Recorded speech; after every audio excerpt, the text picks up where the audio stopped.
Gentlemen, may I have your attention, please? The show starts in 10, 9, 8, 7, 6, 5,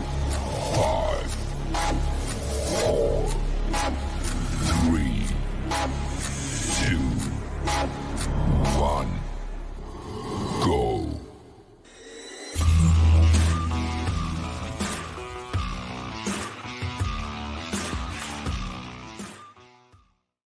Good afternoon and welcome to another edition of The Right Fit. I'm your host, Darryl Jacobs. Join me every Friday, noon Eastern Time, with decision makers in collegiate athletics and professional sports. But joining me today was a pioneer in women's broadcasting. She is now a renowned conflict and communication coach, certified mediator. Please welcome to The Right Fit, Miss Vera Jones. Oh, you got the soundtrack and everything. That's awesome. Thank you. Thank you very much, Darryl. Well, welcome to The Right Fit. And today I'm pivoting a little bit from my norm here on The Right Fit, because I think this topic is so important when it comes to things that's occurring with us now in society and conflict and communication. And that seems to be the problem across the board, what's happening in our society. So I wanted to have you on and share your expertise besides being a outstanding legendary broadcaster. Of course, you're a motivational speaker, but also conflict resolution, communication part. I really want to get to. But Vera, before we get started with the Q&A, talk a little bit about your background after spending 30 years in the broadcasting field. Talk about your background a little bit as a certified mediator, conflict resolution, and communication coach. Yeah, it's funny how it all came about. I like probably half, or if not all, the people listening here, I started in sports. I played basketball since I was 5 years old. Syracuse University, got a couple of degrees there in communication, went on and did the whole broadcast thing with ESPN and Fox Sports and NBA TV, etc. And then finished up in 2020 with the Big Ten Network. I was at MSG Network as well. But yeah, I finished up in 2020 and I had this idea that I would just branch off. And of course, everybody knows what happens in 2020. There was more drama in the terms of a pandemic. And suddenly I had to pivot, like a lot of people. I had to pivot. I had started my company back in 2008, Play Through the Foul, doing a lot of training, working with various universities and corporate, government, you name it, adversities everywhere. And so doing a lot of team building and leadership training was kind of how I got my foot in the door. But when 2020 hit, I saw this need. Everybody was just suddenly in this state of shock and panic, and what do I do? And then tempers were flaring, and people just weren't getting along even more than ever, right? And I saw an opportunity to help a lot of people. So I really dived back into something I had started a while ago and got certified as a mediator and really got some training behind me in terms of what it takes to involve people in conflict resolution. So even though I had been doing it, I just decided to go and make it all nice and certified now. So I have a big shout out for the Mediation Training Institute, where I was able to go and get a lot of training from a lot of incredible people. So it's all about helping people play through the foul, Darryl. That's pretty much it. People ask me, well, what do you do? And I'm like, well, I kind of help people. I coach people to play nice together at work. And the interesting thing about athletics is we all know in athletics how important it is to have a coach to help us get where we want to go. But who coaches the coaches? Right? Like when coaches are frustrated, or coaches now, yeah, you can talk to your staff and you have that, but who actually helps you groom you to get better, right? To really understand conflict, nip it in the bud, and actually strategically turn it around to make it work for you. Because all conflict isn't bad. When you learn how to manipulate that conflict, focus on the win-win, and then use that energy for positive energy, you see a much more cohesive team. And as a coach, you have a whole lot less stress. I know because I went through all of this. So it's been a great ride. I never knew I would end up here. Besides being a broadcaster with some of the networks you mentioned, you also was a college coach Yes. prior as well, an assistant college basketball coach. But with the conflict and communication part, tell me more, or tell us more about what that is, and who do you work with individuals? Do you work with groups? Talk a little bit more about that. All of the above. So the one-on-one coaching definitely comes in terms of just working with people one-on-one who, one of my favorite things to do is to use a scientific behavioral assessment called the conflict dynamics profile. It allows you to actually understand how just you react to conflict.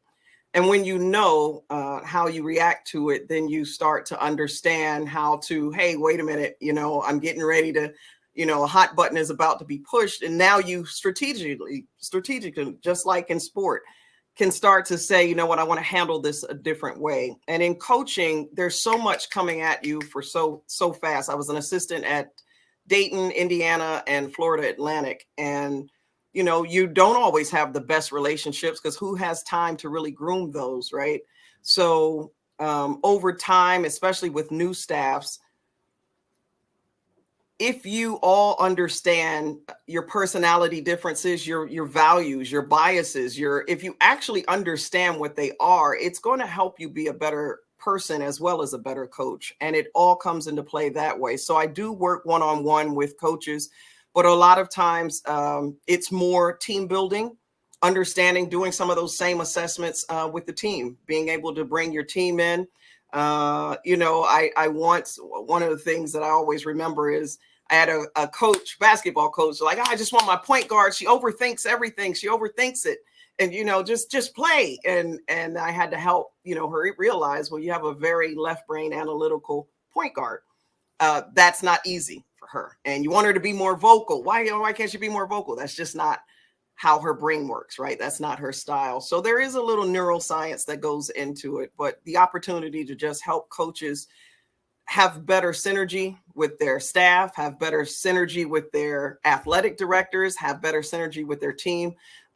That's the way that I coach now. So no more coaching hoops. I still got a little jump shot, but it is kind of raggedy right now. So I'm going to stick to coaching people and helping them play through the foul. Well, I'm glad you got into this field because it's very much needed. Let's talk about workplace conflict, which seems to be the biggest concern and a lot of the challenges that individuals are having. What is essential for people to know, and what is your formula for success? I would say that for me personally, I like to I call it the AAA CCC approach. So everything I do starts with awareness. You would be surprised at how many people just are not self-aware. And in the workplace, you may think that, no, I'm very likable. Everybody gets along with me. And then if you were to do an assessment of everyone else, they're like, she's, overbearing and demanding. And, she was micromanaging.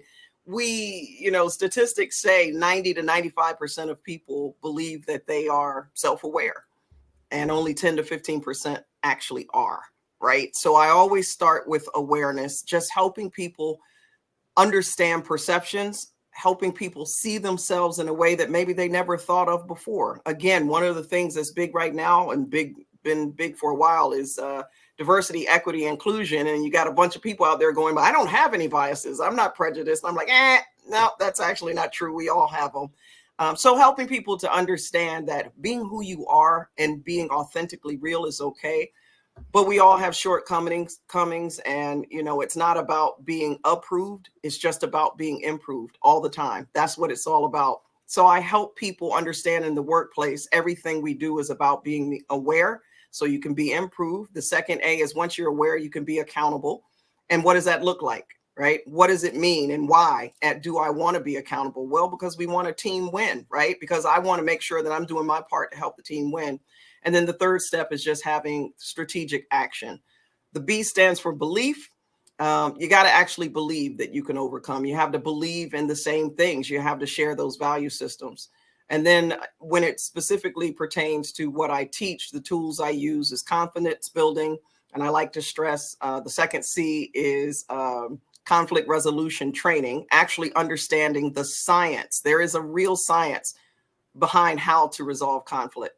And the last one is just communication, empathic communication. And whether it's in the workplace or on the ball field or court, you can't say enough about being able to communicate so effectively that sometimes you don't even have to say a word. And that's how I think we would all like to function.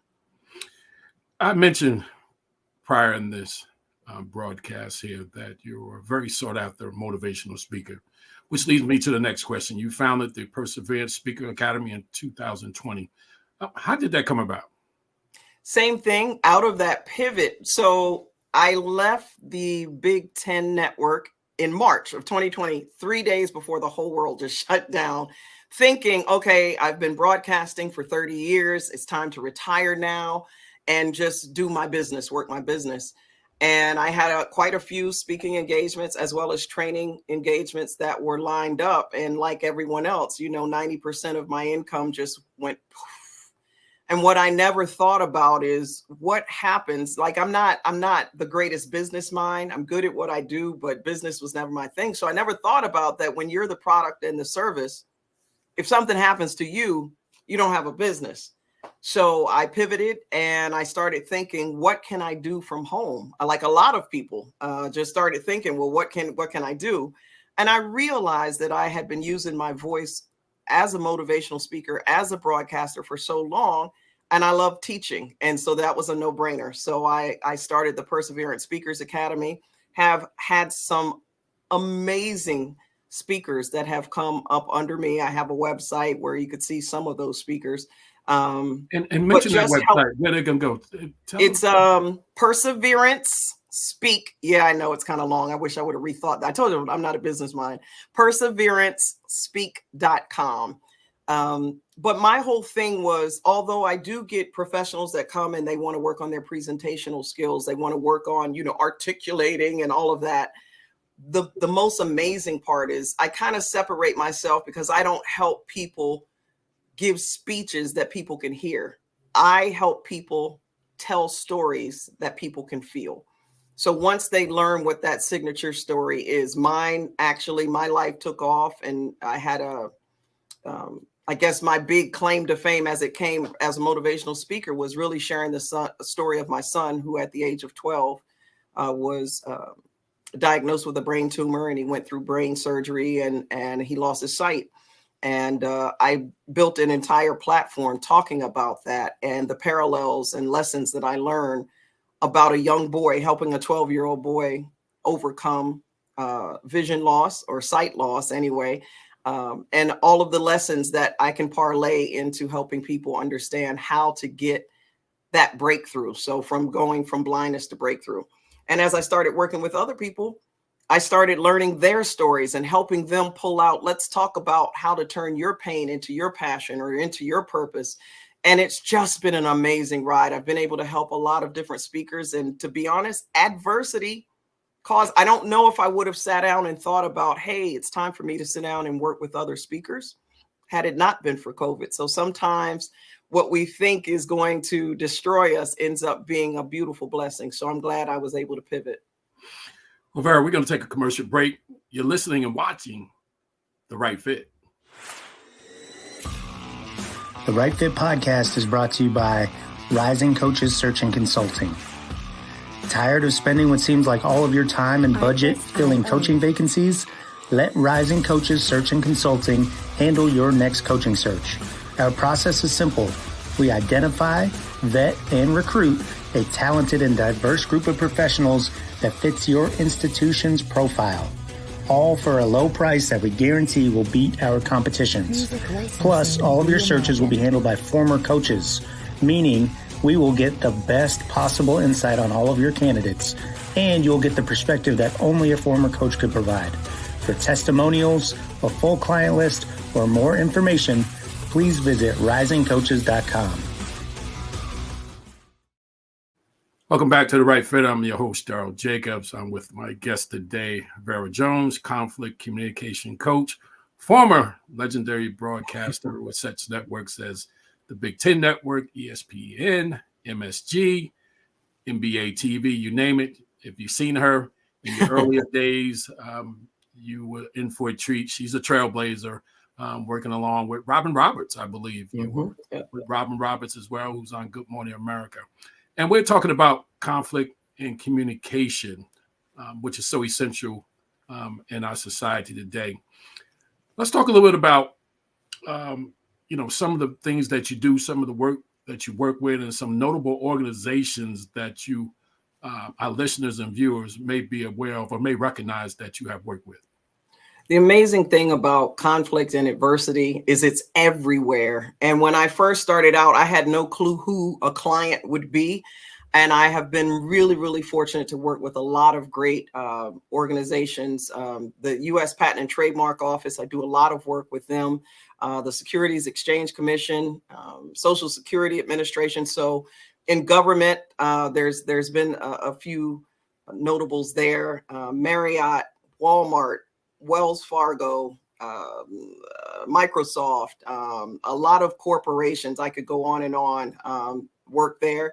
And then being able to work with smaller companies and entrepreneurs, even churches. But I got my start working in athletics, right? My number one client, right? I went to what I knew. And so just doing team building, the very, very first one I did, I live in Jacksonville, Florida. So I went to Jacksonville University, and they really helped me groom what was necessary. What are some of the problems that, you're facing in athletics? And from there, I've been to quite a few different colleges and universities. I'm heading up to my alma mater, Syracuse, at the end of the month. Bryant University, thank you for bringing me in. I'll be heading there at the end of the month as well. So just being able to help, whether it's, I think back to Penn State a few years back, was the very first time that I ever saw an athletic director that really did a team building for his whole, wanted to do something special for the entire university, right? So the student athletes. Sometimes individual coaches just want help with their team. They want to do a team bonding, or they want to get better at communication, understand their communication styles. Other times it's athletic directors that want to involve their coaches, or they want to do an entire athletic retreat, so to speak. So I've done it all over the years because adversity is everywhere, and communication is absolutely essential to productivity and performance and growth. So it's been a good ride, and I'm looking to ride some more. So thank you for having me on. Hopefully some people will give me a call. Well, that segues into my next question. You kind of answered, why should athletic directors and coaches know who you are, and why should they contact you?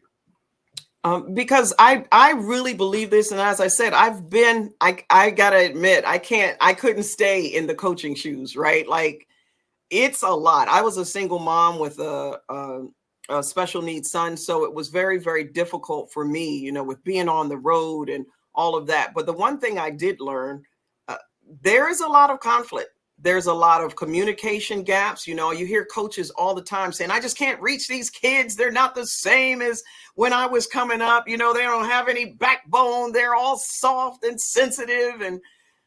And so I always push back. I'm kind of in your face with it. I'm like, well, that's what you got, right? It is. You're absolutely right. That's what you got. So what are we going to do about it, right? So there is a way to meet people where they are. I think some of the frustrations that come with coaching, sometimes you don't want to, and now you have the NIL, right? Here's this whole big thing. 20 years ago, it was all about, I can't believe they have cell phones. They're not focused on basketball. They have cell phones, and now we don't even think about it. Well, it's going to be the same with the NIL. So there's a degree of change management where I think people would want to bring in, because when you're going through change, that's where conflict sets in, right? And so being able to help define, what is it that we want, and what are the values that we want to bring into our organization, having somebody help you and coach you through that. You don't have time. You got plays to run and, things to focus on. It's nice to have someone who has that level of expertise to bring them in and get your team going and get you going so that you can understand your team best and have, the cohesiveness you're looking for. So that's a good reason to call me. Another good reason to call me is I'm fun. I like to keep it fun. I like to keep it light. There's a lot of people that like to stand up and just preach. We do a lot of interactive things that I hope will help resonate in that right brain to help you remember, what it is that you're trying to focus on, and the mindfulness that's necessary to be at your peak performance. So, Well, I'll let them know ahead of time that you are a former stand-up comedian as well. Former, I am former, definitely. But besides working in TV as a broadcaster, you did radio, music radio, as well. So, and you're good at what you do. So that's why I wanted to have you on, to give my listeners, who are mostly athletic administrators and coaches, let them see exactly what you do and why it's important, because a lot of them are dealing with this right now, particularly with the school year just starting back. And as well in athletic departments, there's going to be a lot of conflict. There has to be communication, whether it's coach to player, athletic director to their staff, coaches, or subordinates to subordinates. This is taking place at a rapid pace. Let's talk about mental health. And I want you to talk about how the mental health and wellness, how does your coaching tie into that? It's a holistic approach. Like, I think, we would be remiss, anybody in the coaching realm, there's a fine line between us. You have coaches, you have licensed mental health care people, you have psychiatrists and psychologists, right? So we are not, when we call ourselves coaches, we are not licensed mental health people, but we all, I hope anybody out there that is in this coaching space has done their due diligence to understand the importance of mental health and mental wellness, right? Because whenever you're coaching someone, you're not dealing with the X's and O's. They're not calling on you to help them with strategy. They're calling on you to help them make good decisions, to be the best that they are. And there's a great deal of psychology in that. And so, it's important. For me, I'm kind of a psychology geek. I might as well be a doctor. Could have easily wrote every script for Grey's Anatomy. I know I could have done it, right? But I've had some problems of my own. Like I said, I've learned a lot over the years. And one of the things, like with my own son, raising a son with deep-rooted depression, I've learned to recognize those signs. I know what that looks like. I know when you need next level help. And so I'm always very, very big on helping coaches understand, and even assessing them in terms of a holistic approach of where they are in their wellness. It's one of the first things I do. I start there, because whatever it is that we're going to work through, if you're not at your peak, if mentally you're not in a space, emotionally you're not in a space to actually be able to be groomed and grow, then there's not a lot that's going to do. Our minds are a terrible thing to waste, right? So we have to basically start there, right? Let's take a deep breath. Let's prioritize peace, and let's focus on where we want to go, but let's be really, really true to where we are right now. So that is a huge piece. Want to make sure that people do know, if there's anybody out there, and there always is someone out there that's struggling, the number to call is 988. That is the national hotline, right, for mental health crisis awareness. So if you have a need and you feel like you want to reach out, you can do that, and they definitely will point you in the right direction of resources in your community. Every good coach needs a good coach. I'm stuck on it. Just like good players need good coaches need good coaches as well. And I'm not sure that coaches always know that there are people out there like me that can help them in this scenario. So I definitely am grateful of being on here to be a resource. I work one-on-one with anybody that wants to pick up the phone, and I call it, let's chat about what you're mad about. Get it off your chest, get it into the universe, and let me help you get back on track so you can be your best you. I'm going to pivot a little bit here. Talk about some of the common conflicts that people have in the workplace, whether it's corporate, in sports. Talk about some of the conflicts that you see that's most common. 49% of every single 49, that's an actual number. Let's call it half of all conflicts are personality driven. Every last one of them, right? We just And again, we don't always have the awareness we need of ourselves, let alone everything that's going on. Let me ask you a question. Yep. Can that be due to the fact, and that's true, most of the time it is personality conflict. Is that do you think life experiences, people experiences play a part of sometimes in Absolutely. those Absolutely. personality conflict, how you view things, how you look at things? And we can even go into ethnicity, as well. We can even go as deep as that as well. Is that some of the things you see sometimes if it's someone of a different ethnic background, not understanding, where that person may be coming from? Often say sometimes when people are upset, when I'm, shopping or doing something, you never know what someone has been through or going through at that time for their reaction to be reactionary like that. I can react one way to something. You could react totally different. And I'd say, it's always based on your experiences and how you have dealt with that situation in the past. So, talk about, some of those things and how can you help people in those situations?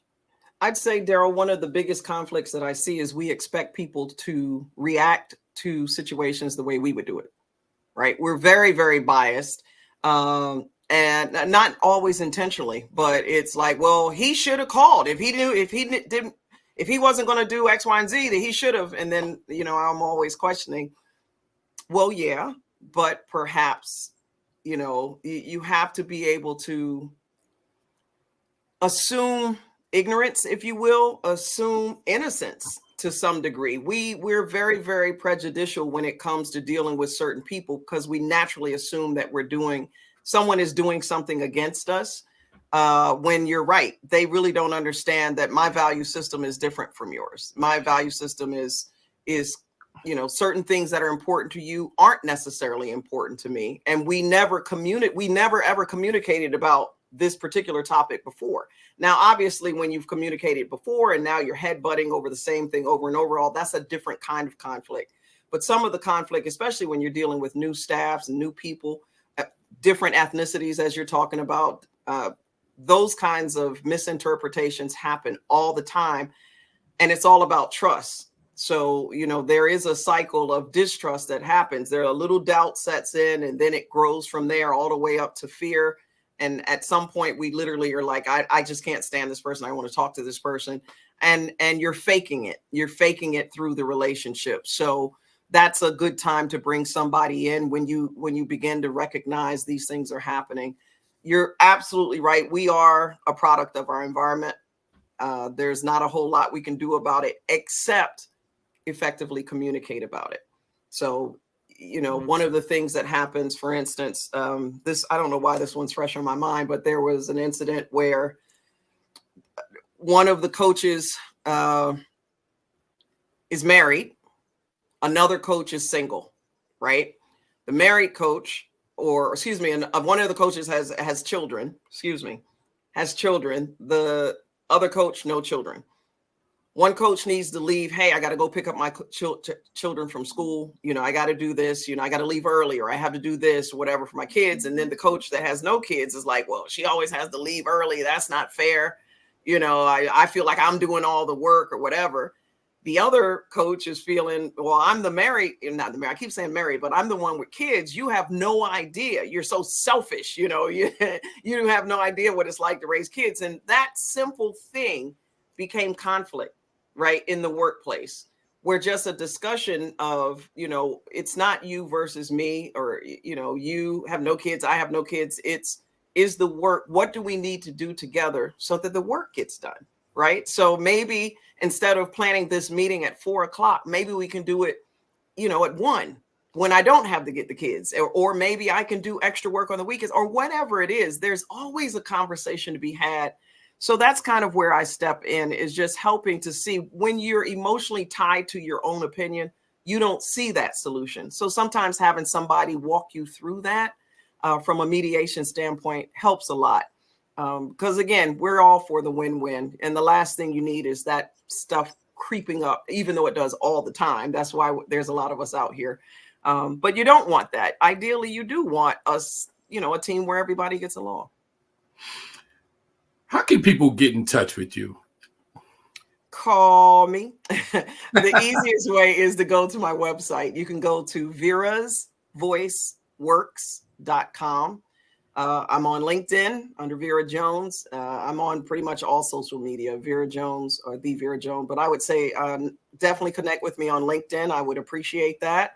Right now, I'm actually asking a lot of questions in the athletic community about, what is the biggest challenge you face right now? Like, I would love to hear some feedback on that because it helps me stay true, not being on a team or in an athletic department right now. I have to let everybody else kind of help me understand what's really, really going on. Recently, I've heard NIL is a big thing. And I also hear all the time leadership. These kids don't know how to lead. I need help with leadership. So help me stay true to what I do so that I could be the greatest help to you.